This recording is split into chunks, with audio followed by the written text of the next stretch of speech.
Okay, now I'm going to talk a little bit about the heating system. Actually, on top of the heater, here's the instruction manual. Everything's to be found in there, but I'll explain quickly the couple of things that are needed. Basically, the one time a year, or you're going to want to look at ever so often, is going to be the pressure. Optimal pressure is 2. Basically, it's a closed system, right?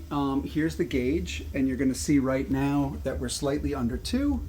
I've got that little red marker, which doesn't do anything. There's no alarm, but to have the heat work most efficiently, you're going to want to have that up at 2. And basically, you have to fill the system.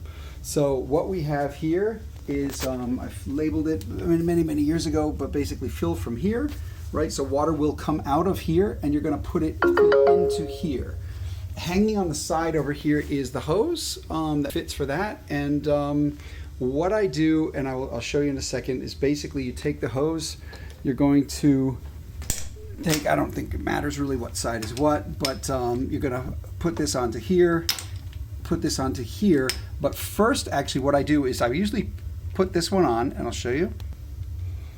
I usually tighten it pretty tight, but I have the tools here, so basically going to unscrew it here. I've left you these tools, so you should have a good setup with everything over here as well. To fulfill different needs. So now we have it open. We're going to basically screw this hose onto here. So that's now screwed on. What I do is loosen this one up already on this one on the top over here, and you'll see that comes off. You will feel a little bit of hot water coming out. Remember, this thing is closed until you open this. If you were to open this right now, you'd have a problem because basically water would leak out of it. And this is still closed, so there's no water coming through. What I start to do is I start to gently turn this on, right? Just very slow. You can see I'm turning it towards me. And I can start to feel water come, right? And I basically want to try to fill the hose up already so that the air comes out of the hose, right? I've got it going very slow right now, but you see water starting to come out. And the reason I want the air to come out of the hose is because I'm going to basically putting it in this closed system. If you have air in the system, it's going to be much more inefficient. So now I've screwed the hose on both ends. You will have a couple drips of water, but there's nothing to worry about. But the water right now, the hose is full of water. So basically what I'm going to do is I'm going to turn this one on, right? You're going to start to see that maybe not so tight. I'll have to stop that and I'll have to tighten it. Basically, now we're pretty tight. I can open this up. Right? I'm basically going to push it down, and you're going to start to allow water to really start going through it. And when you do that, you're going to start to see this thing rise. Okay? You see, we're getting up to,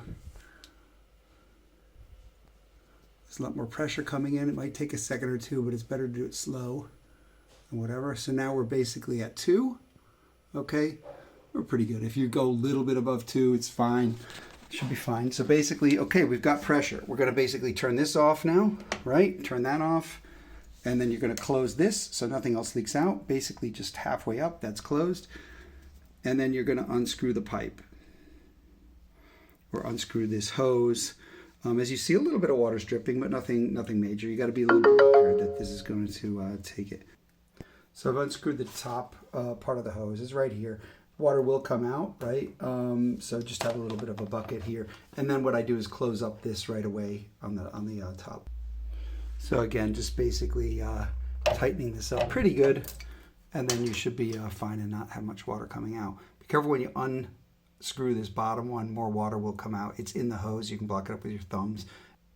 Take it over into the laundry room to drain it out in the sink. So you'll see the hose. You've got the hose. Basically, there's water in it, and you're going to basically just drain that out. So basically, just going to tighten this up again. Not too tight, but you want to make it so that definitely don't have any water coming out. As you see, a little bit of water's on the floor. You wipe that up, and then what I do is I basically keep this under there. I dry that out and put that there, just so that you can monitor to make sure that there's no huge dripping. And you could have another one here. One other thing too is you'll notice that some ashes still do come out of the burner up here. So I have this little tray here sort of that I can just clean that out every once in a while and just monitor and look at it every once in a while. And there you have it. Basically, everything's all set, and your heat is going to be as efficient as possible, and you're not going to have any damage.